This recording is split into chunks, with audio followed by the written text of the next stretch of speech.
Welcome back to The Short Coat, coming to you from the amazing and intense world of med school at the University of Iowa Carver College of Medicine. I'm going to just make it my mission to keep getting more and more ridiculous. I'm Dave Etler, and we're talking with Dr. Nathan Flacker of ChenMed, a family-owned group of practices concentrating on low to middle-income seniors using something called a capitated payment model. Welcome back, Dr. Flacker. Happy to be here. Thank you for inviting me. First up, among my co-hosts in the studio with me, MD PhD student Riley Behan-Bush. Hello, everyone. M2 Zach Grissom is here. Hello. M3 Alex Nigg returns to the mic. What up? And Jeff Goddard returns from the internet. My foreign correspondence office over here. Yes. I see that CPR model in the back there. our Des Moines office. Jeff, we've talked about some payment models in the last episode a little bit, at least in passing. Should we start by going more into definition, into defining those more common payment models? Yeah, so and Dr. Flacker, you'll need to help me out with a lot of this, but I'll kind of start us off. So, the most common model in medicine today is fee for service, as what we call it. And this is the idea that, you do something, you get paid for that thing. X equals Y, right? So if a patient comes in to see a GI doctor and they do a colonoscopy and, the insurance company says we're paying X number of dollars for that colonoscopy, and the doctor walks away with $1,000. And if they want more than $1,000, they got to go do another colonoscopy. And that's going to be their practice. And they can kind of build their, from a doctor's perspective, I can see the excitedness in that. If you're, for example, if you're doing colonoscopies, you're saying, well, I want to make $10,000 a day. Okay, no big deal. I just have to do 10 colonoscopies a day, and that's $10,000, and that's that, right? So it's simple for the doctor. That doesn't necessarily mean that it is the best model for the patient, or it's the best model for us overall, but it is a simple model. And it's all kind of based off of the concept of RVU, or relative value units. Dr. Flacker, can you kind of explain what RVUs are? Sure. And RVUs, as dominant as they are, haven't been around all that long. I mean, it kind of comes back to about, I think the late 80s was when RVUs were introduced. There was an effort to pay people fairly, so it came from a good place, and try and standardize payments across the country and across different healthcare systems. And so the government did this exercise where they tried to figure out how much every little thing any healthcare provider could do. So, for example, of colonoscopy, all right, what's the relative value of a colonoscopy versus a cataract removal versus a knee joint injection versus a totally healthy person coming in for a once-a-year visit? And it's clearly like an apples to oranges comparison, but this is a task. Okay. This is a task I would never choose for myself. This sounds terrible. And just even to clarify, like when you're talking value, we're not talking value for patient, we're talking monetary value. Yeah. Is that correct? Okay. And I think that's a key distinction. My knee injection versus my colonoscopy versus my cataract surgery is. It sounds like standard billing for like a car mechanic too, right? But then they're able to tack on labor hours on top. And same with the legal field. Like lawyers are paid for hour of service. Like every hour. every 6 minutes, right? Every 6 minutes, you got to log that. And so you are not paid you're not incentivized to be efficient in any sense of the word. Right. And so the relative value was an attempt to try and just figure out how, based on a base payment, and these relative value, you have like numbers attached to them, and higher numbers increase your payment, depending what the relative value is. And so in the end, a certain number of RVUs translates to a certain number of money, and it's pretty standard in contracts today. Like I'm not far in your career, but look for this down the road if you're doing this sort of system. There's a target RVU, like a lawyer might have a target number of billing hours, right? If you sign up to be in a law firm, they're going to say you need to have this many billable hours by the end of the year, or if you don't make your salary. The same with RVUs, depending on what you're doing, there are target RVUs that you're expected to make. And if you go over that, usually you get more of a bonus, like you get paid more money if you generate more RVUs. So healthcare systems are really interested in generating RVUs. Whether it's good for the patient or not is a different discussion. So I'll give you a personal example. Here's my personal example. My wife had a thyroid nodule felt and had a thyroid ultrasound. The size of the nodule was probably borderline to be biopsied. Fine needle aspirate is what they would do. But I was like, okay, fine. You have a fine needle one. Totally healthy woman in her, I won't say her age because she'll get mad at me. In her 30s. Well, actually, maybe anyway. Totally healthy young woman. Totally young, healthy woman. No comorbidities at all. And so they sent the referral in, and the endocrinologist, or the radiologist, I'm sorry, was like, okay, well, you have to come in for your pre-aspiration check. I got a pre-aspiration? Like, it's, don't get me, I'm not trying to insult you, but like a medical student could do this with a little bit of guidance, right? No insult. You may or may not want to try that. Don't try it at home, but with some guidance, you could probably. Sure. And I was just like, no, it's not necessary. Even though my insurance was going to pay for it, like there was time, there was energy, and it mostly just irritated me. That was like the main thing, was it just irritated me that this was completely unnecessary. And so it turned out, she had her aspiration and she didn't have her pre-one, but only because I'm a pain in the butt and I'm a physician and I know about it, right? But there's a lot, and I could understand if, if you're a lot older and has cardiac disease, like, okay, there might be a reason to do it, but it's really not necessary. And so there's a lot of stuff that happens. I still get requests for pre-op clearance for cataract removal, which even like the ophthalmology organizations say is not necessary. And, there's some of that cover your butt legal stuff going on, which is different other factor in it. But again, it's medically, except in certain circumstances, it's not really necessary. So there is inefficiencies that are perpetuated because there are money-making inefficiencies that may not, in many cases, contribute to overall health. The incentives are upside down. Yep. Sorry. There's an Upton Sinclair quote. I think it's Upton Sinclair who said that it's hard to convince a man of something when his salary depends on him not understanding it. Fair enough. So that's fee for service. Yep. And then what's another one we should talk about? A lot of physicians these days get paid a salary, but the healthcare system is making money also. Yes. So I guess that's part of fee for service. Your salary, if you're in a fee for service arrangement, your salary is a little bit of an illusion. Because you get that salary if you generate this many RVUs. Oh, okay. I get it. And if you don't generate that many RVUs, you don't get that. So usually they'll protect your salary for a couple of years. Sure. Yeah, that's what I was going to say. I've heard of primary care ones is you get hired in, you're going to have 200K, 250, and then the second year it's guaranteed 225, and you can get back up to that because you're paying off your debt for all these RVUs that you haven't generated as they start expanding your panel month by year until you potentially hit 4 years or something in, and you're like, oh, I want to leave. And they're like, you haven't paid off your RVU debt yet, so you can buy your way out of the practice or deal with the non-compete and move states. Yeah. So there's like all that kind of stuff. And in a sense, it's like my friends who are self-employed, like, you can take time off, but you're losing money when you take time off.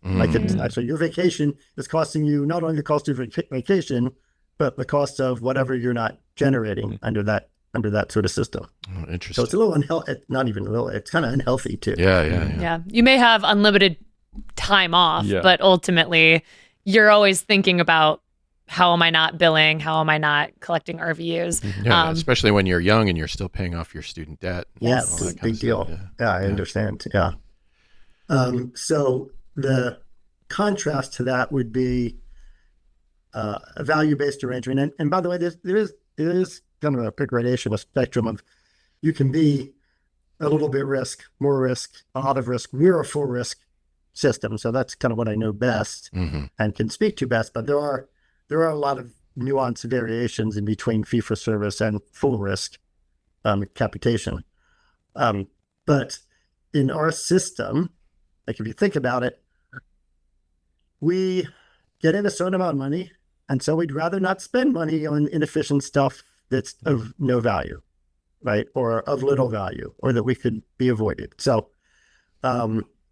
this is like not a pop quiz, but like, what's a really expensive bad thing to happen to an older patient? Cancer. Cancer, right. And if you have cancer, where are you going to be treated? Cancer center. Academic health. Yeah, probably pretty fancy cancer center. So all that inpatient stuff, going to the hospital, fancy cancer treatment, all that stuff still comes out of our pocket, right? And so to a great extent, if we can keep people from getting sick and going to the hospital. Or the proton beam center. The proton beam center, for example, that's money that stays in our pocket. But it also aligns with, it's not a bad thing for patients to be kept healthy and out of the hospital.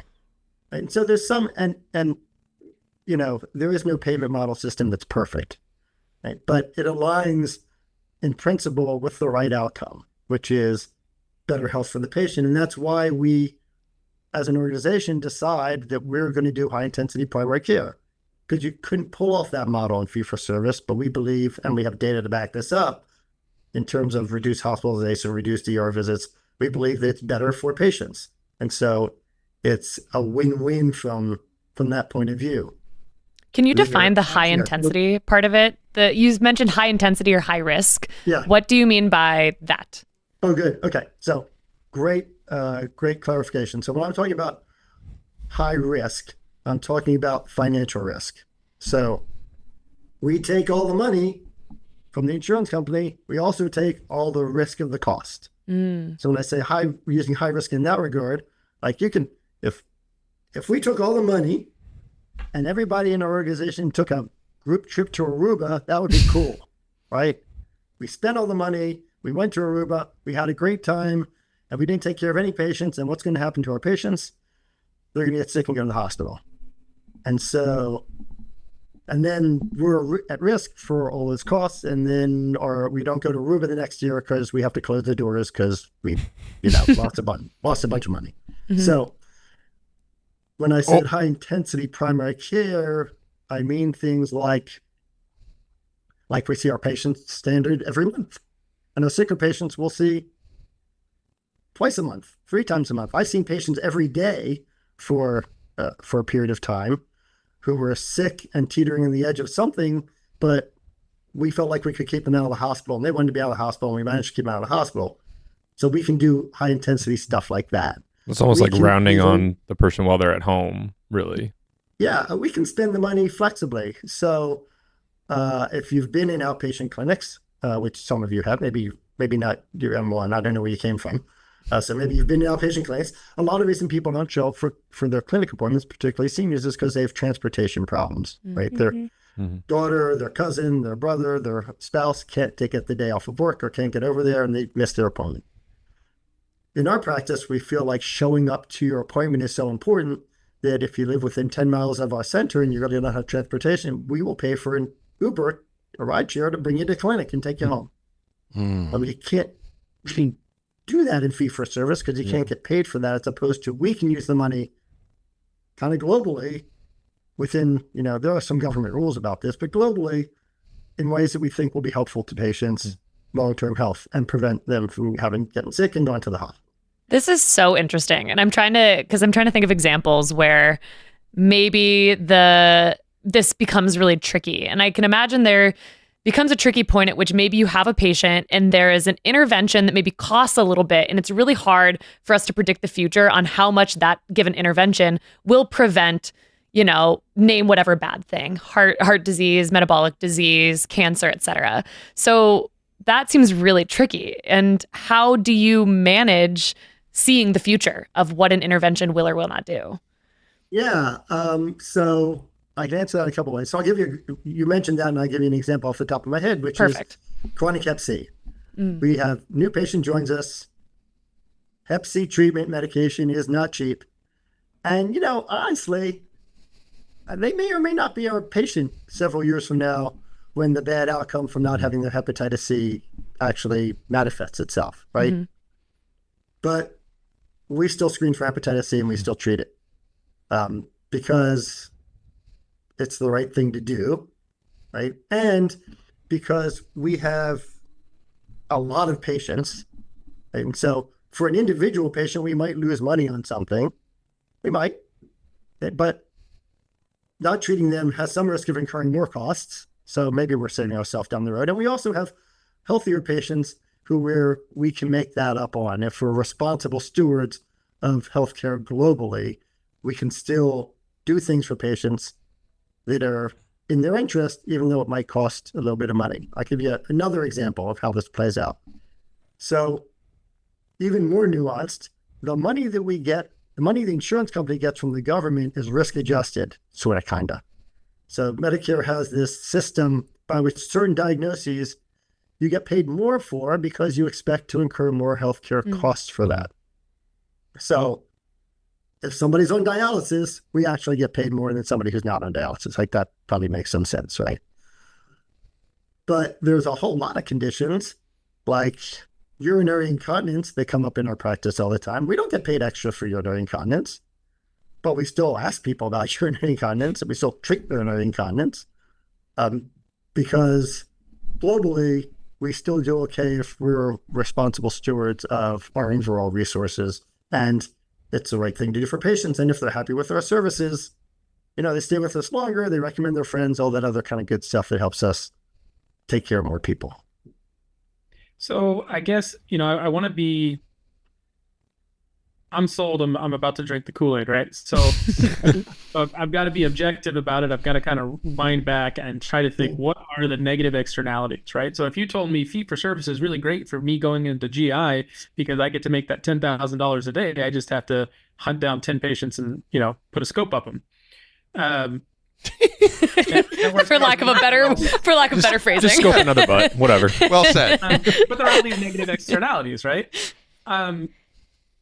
Your model that we're talking about here, I'm particularly fond of the high intensity full risk model. I think that it's maybe, I don't want to get too philosophical, but I think it's more ethically commendable. But I'm trying to imagine, it's not going to solve all of the problems that we have with bad actors. And there are probably also other concerns that could arise. Like, one of the things I'm thinking of is you're saying we still do these things because it's the right thing to do. But there are going to be some people that might try to do this service and they say, well, I'm just going to not take that patient. That's going to cost me more. Or I'm just going to not ask about urinary incontinence because I don't want to spend that money and I'm just going to pocket that. That's true, or worse. And this has happened not in our organization, so far as I know, and I don't believe it does, but this happened other places. People just make up codes or have some AI system that adds codes. There have been organizations that the government has, fined substantial amounts of money because their process for assuring that the diagnoses that risk adjust are actually real things in reality were not very tight, or computers were adding them, or, so we have a very robust coding department, even though we don't do 9921 boards and fee-for-service, to be sure that we stay honest about the coding, because it would be tempting, as you might imagine, to be not honest about the coding. Yeah, that's a big criticism I've seen of Medicare Advantage programs in making to CMS the patients seem much sicker while trying to attract the healthier seniors at the same time, rather than the ones that are going to cost them more. Yeah. And on the other hand, that some of the pushback is to me a little quizzical also. So one of the, I don't know if it was complaint actions, investigations, it wasn't us being investigated, but was because the insurance company was sending a nurse into people's homes to do screenings for stuff. Check for vascular disease, check for diabetes, A1Cs. And so that was interpreted as searching out not real disease and upcoding, but when they were actually we were getting people screened. I don't think that was all that bad. But it was, maybe it was financially driven, but at least it was to some purpose. The the other interesting thing from the way that the financial dynamics work is if you have only healthy people, from the financial point of view, you actually, your potential for making money is less, because our value, our ability to produce financial results is in many ways dependent between how much we can improve things. So God bless 70-year-old, totally healthy female tennis players. That's great. Good for them. I'd like to be that. But we're not going to do a whole lot to improve their health outcomes, right? Because their health outcomes are going to be good either way. But we go into an inner city neighborhood with poor health literacy. 60% of the people have diabetes, 70% have hypertension. Nobody's taking their medicine because they've got a well-earned historical distrust of the medical system to begin with. Like all that stuff, we can really make a big impact in that kind of community. And that by big impact, I mean both a health impact and because we can improve their outcomes compared to sort of usual care or usual not care, as the case may be, then we can perform well on that side too. While we're here talking maybe devil's advocate stances, I think your clinic is so interesting, and I think it is important that it has kind of found a niche and that it takes Medicare dollars and it works on geriatrics. But there's also the argument to be made, which is that in order to improve the health of those in later stage life, you should actually improve their health at the beginning of life. So improving their health through young adulthood and through early adulthood. The problem there is that people are not receiving Medicare at that time. So now we're looking at concierge medicine or having people who have healthcare just through their jobs, or maybe not even through their jobs, Medicaid, whatever it may be. So have you seen any models that are doing this well at these earlier stages where basically government insurance is not necessarily always present for those patients? Where it's being done mostly is government related. And there's some pediatric programs that are similar, kind of capitated, value-based. So I don't think you're playing devil's advocate. I agree with you. It would be great if this could be expanded into other populations. I think that if that's going to happen, it's going to be by transitioning regular old insurance from fee-for-service to an outcome basis. There are employers kind of looking at that, and part of a whole different other discussion, maybe a good topic for you all to get into some other time, is all the downsides with employer-based healthcare insurance. That's like a whole other problem topic, which in many ways is uniquely a United States problem. Yeah. And that is ultimately the problem that would keep this from widely applying, is the fact that you work at, I don't know, John Deere. John Deere gives you your insurance through them, and that insurance company and John Deere basically say, well, we can or cannot pay for something. Interestingly, like my experience within military healthcare, which you would think would be a capitated sort of thing, under the hood, there was RVUs. Like there was a whole period when I was like the vaccine guy for my battalion, that they said that we needed to start also entering and doing the coding in the EHR and not just like the separate vaccine record. Like we had multiple places that we needed to document it, because we needed to document like not just, site, but like patient well tolerated, Band-Aid offered, and like attach the billing code. When it was all funny money, like no one was paying at the desk, right? They were all 20 to 25-year-old Marines that I was giving flu shots to, and then we still had to go through and make all of these encounters for the funny money behind the scenes under the hood that you'd think this is the great population to just do the preventative stuff on, because then globally, like thinking farther down when they're in the Veterans Health Administration side instead, where it does kind of act more like a capitated thing. Like those clinics are really intense and they have long appointment times for vets that have a lot more stuff, but you're not doing it when it's the same big pot of money when they're actually in service at all. Yeah, that is so interesting. And it, in a lot of ways, it all boils down to, we got to change like the whole system. And then I just want to crawl into a hole and be sad because like, how do we change the system? Don't give up. Don't give up. I know. And that's supposed to be young and idealistic still. But yeah, I appreciate your insights on, you're right in that it isn't necessarily playing devil's advocate. It is more so defining what the goal would be, which is that we can take the system that is working really well at the end of life and just continue to extend it into the rest of life. Yeah. And sorry, Dave.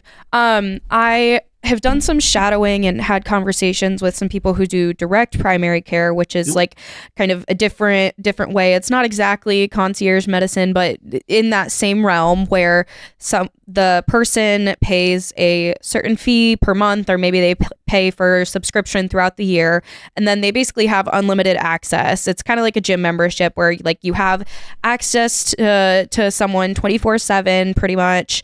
You get certain like yearly labs, yearly screenings included in that base fee, but they're paying for this out of pocket. So it's not an insurance company that is paying this provider to do it, which is challenging because then you also need insurance coverage for things like emergency. So you basically end up paying like this base insurance that you have to have as that emergency type thing.